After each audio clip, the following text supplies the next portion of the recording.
Grand Hotel hasn't seen a guest in 50 years, or so the locals say. But tonight the air feels different. The silence is too heavy, and the shadows, they seem to be watching. They say the building has a memory. It remembers every secret whispered in its corridors. And some secrets are meant to stay buried in the dark, but the dark is where they thrive. Once you step onto these grounds, the street behind you seems to vanish into the mist. Everyone knows about room 302. It's the only door that never stays locked. Can you hear it? The faint sound of a piano playing a song that ended a lifetime ago. The Grand Hotel is waiting for its next guest. And I think you just arrived. Sleep well if you can. People think the night is quiet, but in this lobby, the silence has a sound of its own.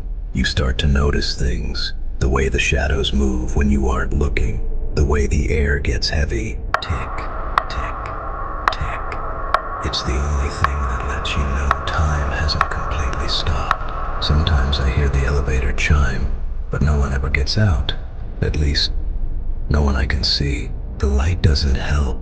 It just makes the darkness feel closer. Last night I found a key on the counter. Room 404. We haven't had a guest in that room for 50 years. I should go check it. But the hallway looks longer than it did 5 minutes ago. Do you hear that? Someone's calling for service. Welcome to the night shift. It was 3 in the morning when the silence was shattered. The old desk phone, the one that hadn't been plugged in for decades, began to ring. A persistent, rhythmic toll that felt less like a call and more like a countdown. I watched it from the shadows of the room, my breath hitching in my throat. No one stays on the 4th floor anymore. Not since the incident in 1924. But as the ringing continued, I realized it wasn't just coming from the phone. It was echoing from the walls, from the floorboards, from the very air itself. Whatever you do, if you hear it, don't pick up. It was just a simple text. Room 306 tonight. I thought it was a prank, a game among friends, but the hotel didn't have a 3rd floor on its directory. Yet, the elevator button was there, polished, waiting. The hallway was freezing. My breath hitched in the stagnant air. I found the door. The numbers were carved deep into the wood. As I reached out, a soft flicker of light danced under the frame.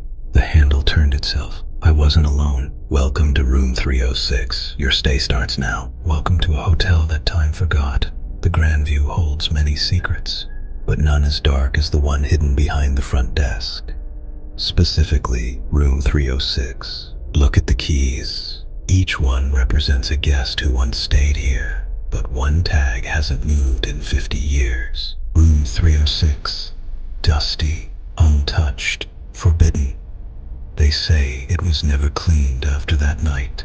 The staff refuses to even mention its name. Some say the previous guest is still in there, waiting for company. The air is heavy here.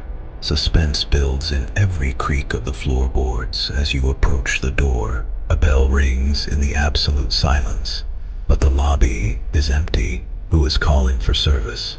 So, tow on. Are you ready to check in? Just remember, once you have the key, there's no turning back. The secret of room 306, only at the Grand View. The secret of room 306. Sleep well. Some places never truly forget the past. They hold on to the echoes of those who never checked out. In the silence of the Grand Hotel, the elevators move with a mind of their own. The hallways stretch into infinity, flickering with the ghosts of forgotten memories. Do you hear that? The faint whisper of the floorboards? Or is it just the building breathing? Every shadow tells a story. Every corner hides a secret that's been buried for decades. Time doesn't follow the rules here. It loops, it bends, and sometimes it stops altogether. You might think you're alone, but in this hotel, you're never truly by yourself. Welcome to the Grand Hotel. We've been waiting for you. They say the elevator only goes up to 2, that the building was designed to hide what lies above. But tonight, the rules have changed. The floor that doesn't exist is calling. Once the doors open at 3, the building you knew is gone. There are no stairs back down. The air gets colder here. The shadows move when you aren't looking. Can you feel it? You aren't the first to arrive, and you certainly won't be the last. The 3rd floor is hungry. Reality is thin here. Don't blink. Whatever you do, don't look behind you. Welcome to your new home. It's quiet here until it isn't. Good luck.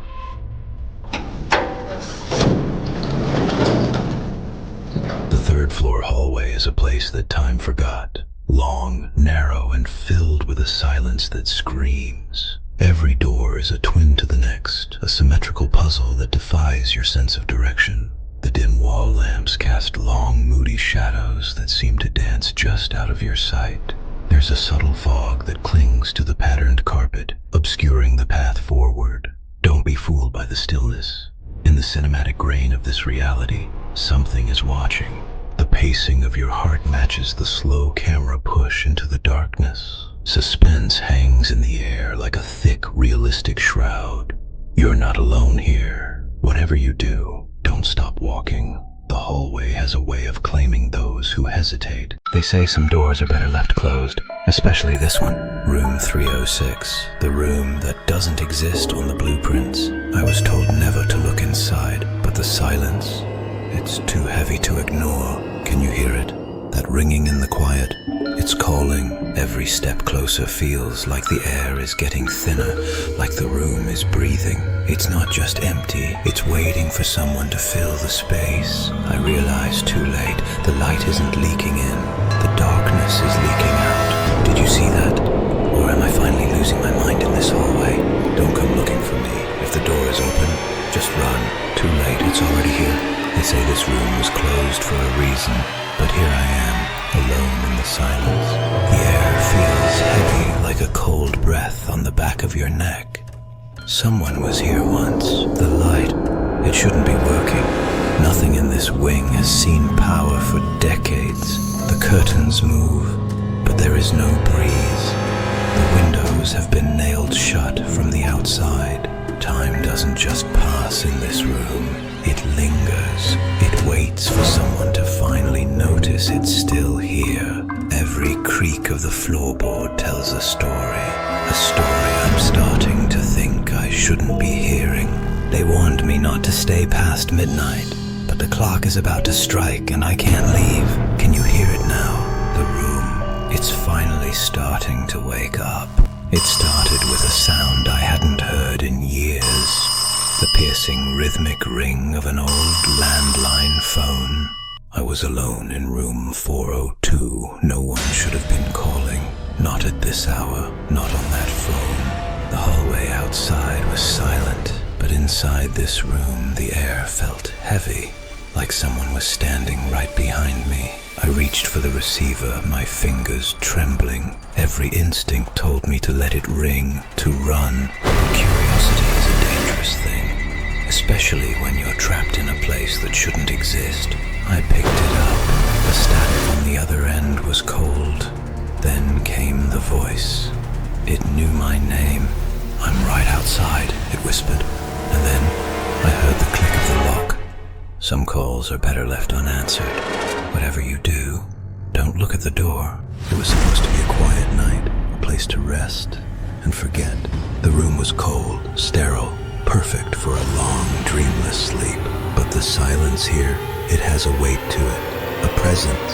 Have you ever felt the air change, like the room itself is holding its breath? Then the light leaves you and you're no longer alone. In the dark, your eyes play tricks, or maybe they finally see what's been there all along. Don't look at the corners, don't look under the bed, just keep breathing. Something is moving in the silence, something that doesn't belong in this world. Whatever you do, do not turn around. Check-in was normal, the room seemed fine, but as the sun went down, the room began to breathe. A chill settled in, thick enough to touch. Then without warning, the world turned cold. The slam was deafening, a violent finality in the dark. Even the air felt trapped, swirling with the weight of the past. There's a presence here, older than the walls. You can lock the door, but you can't lock out the memory, because some doors are open from the other side. Welcome to your permanent stay. It was 3 in the morning when the silence was shattered. I wasn't expecting anyone, especially not from the front desk. The hotel was supposed to be empty. Renovation, they said. But the ringing didn't stop. It felt deliberate. Then I heard it, a faint scratching on the other side of the door. There is no one at the front desk. I checked before I went to bed. The air turned cold and the blue light started to fade. I realized then I wasn't the one being called.